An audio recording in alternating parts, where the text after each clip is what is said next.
Hi everyone! කොහොමද ඔයාලට? අද මම හදන්න යන්නේ කෙසෙල් පුඩින් එකක්. මේක නම් ලේසියෙන්ම හදාගන්න පුළුවන් රසම රස රෙසිපි එකක්. ඔයාලත් ගෙදරදී හදලා බලන්න.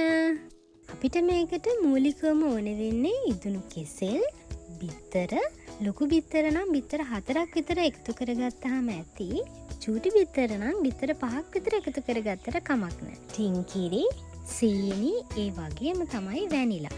අපි වැනිලා තේ හැන්දක් විතර එකතු කරගන්න ඕනේ. එතකොට හොඳ සුවඳක් එනවා.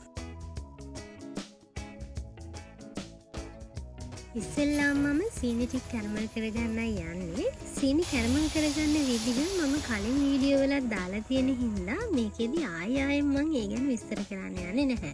සීනි ටික කැරමල් කරගන්න අතරතුරේදීම අපි ගන්න ට්‍රේ එකට හොඳට බටර් ටිකක් ගා ගන්න ඕනේ. එතකොට අපිට ලේසියෙන්ම පුඩින් එක අනිත් පැත්ත හරව ගන්න පුළුවන්. මම දැන් කැරමල් එක ට්‍රේ එකට දාලා සෙට් වෙනකන් තියාගන්නවා.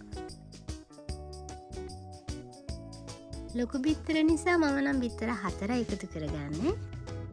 මේකට මම නම් එකතු කරගත්තේ ඉදුණු ඇඹුම් කෙසෙල් ගෙඩි 3ක්. ඕගලන්ට කැමති කෙසෙල් වර්ගයක් මේකට පාවිච්චි කරන්න පුළුවන්.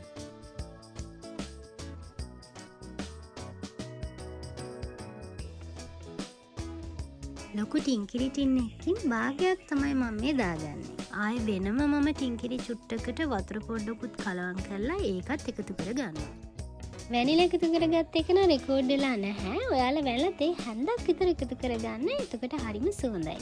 මම දැන් මේ ටික හොඳට බ්ලෙන්ඩ් කරගන්න යන්නේ.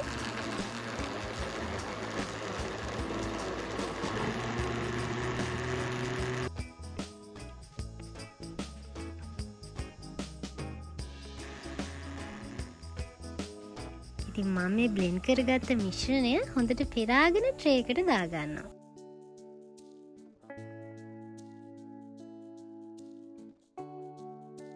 ඇලුමිනියම් ෆොයිල් එකකින් මේ විදිහට හොඳට කවර් කරලා සාස් පානකට හරි අඩිය ගැඹුරු පෑන් එකකට හරි වතුර ටිකක් එකතු කරගෙන සාමාන්‍ය ගින්දරේ විනාඩි 45ක් විතර හුමාලෙන් මේක තඹ ගන්න ඕනේ.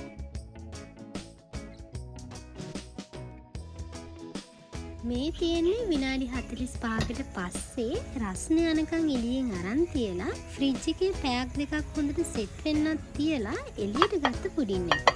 මම දැන් මේක අනිත් පැත්ත හරව ගන්නයි යන්නේ.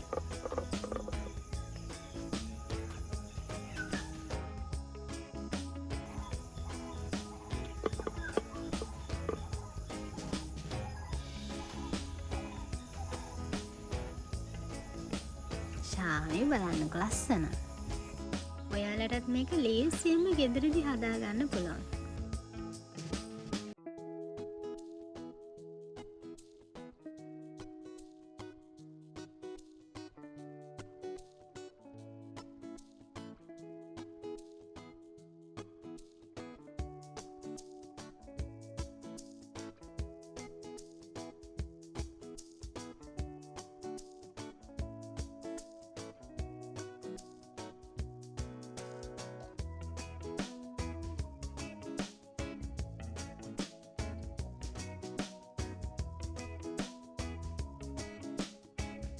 ඔයාලා ගන්න ට්‍රේ එකේ සයිස් එක අනුව අමුද්‍රව්‍ය අඩු වැඩි කරලා ගන්න.